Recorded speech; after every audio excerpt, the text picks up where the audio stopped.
بسم اللہ الرحمن الرحیم۔ السلام علیکم ورحمۃ اللہ وبرکاتہ۔ ان گنت لاتعداد درود و سلام آقائے نامدار علیہ الصلوۃ والسلام اور آپ کی اہل طہار پر۔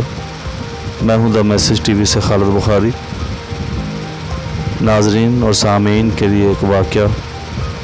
ایک دفعہ کا ذکر ہے کہ ایک بادشاہ کو 2 باز تحفے میں ملے۔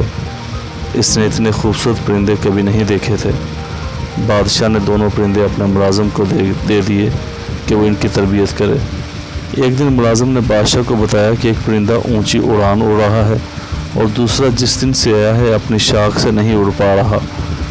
بادشاہ نے مملکت کے تمام معالجوں اور جادوگروں کو طلب کر لیا، لیکن کوئی اس باز کو نہ اڑا سکا۔ بادشاہ نے اپنے مشیروں کے سامنے یہ مسئلہ رکھا۔ گھنٹے دن اور دن مہینوں میں ڈل گئے، لیکن باز نہ اڑ سکا۔ بادشاہ نے کسی ایسے شخص کو بلانے کا فیصلہ کیا جو قدرت سے گہری دلچسپی رکھتا ہو۔ بادشاہ نے اپنے مشیروں کو حکم دیا کہ کسی ایسے شخص کو ڈھونڈ کر لاؤ جو برسوں جنگلات میں گزار چکا ہو۔ اگلے دن بادشاہ باز کو محل کے باغوں میں اڑتے ہوئے دیکھ کر حیران رہ گیا۔ بادشاہ نے اس شخص کو طلب کیا جس نے باز کو اڑایا تھا۔ اس شخص کو بادشاہ کے سامنے پیش کیا گیا۔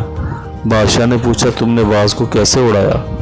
وہ مسکرا کر بولا، میں نے وہ شاخ کاٹ دی جس پر باز بیٹھا تھا۔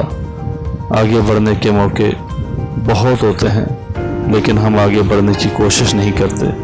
ہم اپنی آشائشوں سے قدم باہر ہی نہیں نکالتے۔ نئی آزمائشیں اور نئے تجربے ہی زندگی میں آگے بڑھنے کی وجہ بنتے ہیں۔ آزمائشوں کا مقابلہ کریں، یہی کامیابی کا واحد راستہ ہے۔ اس طرح کی مزید ویڈیوز کے لیے ہمارے channel the message T V کو سبسکرائب کیجیے، ساتھ میں بیل آئیکن دبا لیجیے گا تاکہ ہر آنے والی لیٹسٹ ویڈیو آپ کو بر وقت مل سکے۔ ویڈیو کو لائک کیجیے گا، شیئر کیجیے گا اور کمنٹس باکس میں اپنے کمنٹس لازمی دیجیے گا۔ ملتے ہیں ایک نئی ویڈیو کے ساتھ، تب تک اجازت۔